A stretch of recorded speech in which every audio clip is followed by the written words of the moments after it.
In today's video, I'm going to teach you how to easily import a website into Squarespace in just 5 minutes. Whether you're moving from a different platform or setting up a completely new site, knowing how to import an existing site can save you a lot of time and effort and streamline your process. Let's dive right in.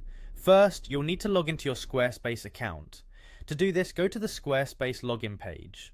Once you're there, find and click the login button. If you prefer the convenience of using your existing Google account, head over to the Continue with Google button and click on it. This will allow you to sign in with your Google credentials, eliminating the need to remember another username and password. Once you're successfully logged in, locate the website you wish to work on by clicking directly on its name in your dashboard.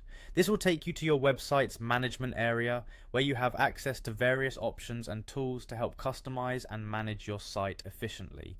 With that done, scroll down to the bottom of the navigation pane on the left and click on Settings. You'll now see a variety of settings options to choose from.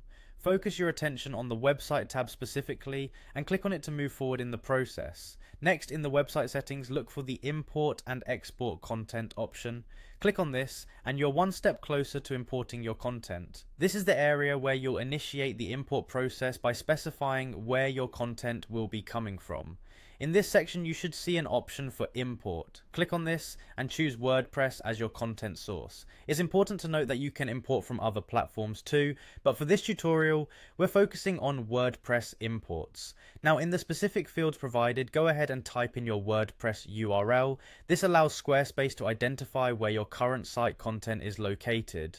Once you've entered the URL, proceed to fill in your login credentials. These will be the username and password you use to access your WordPress site. Make sure these details are entered correctly to avoid any issues during the import process. Finally, with all these details entered, you're ready to begin the import process.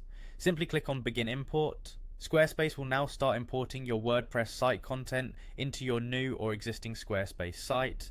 Depending on the size of your site, this process could take a little while, so it's a good time to relax and let Squarespace do its thing. And there you have it, you've successfully imported your website into Squarespace, setting you up for success with a beautiful, customizable web platform. Thank you for watching and following along. If you found this guide helpful, don't forget to like the video and subscribe for more informative tech tutorials. Let's make the web a better place, one website at a time.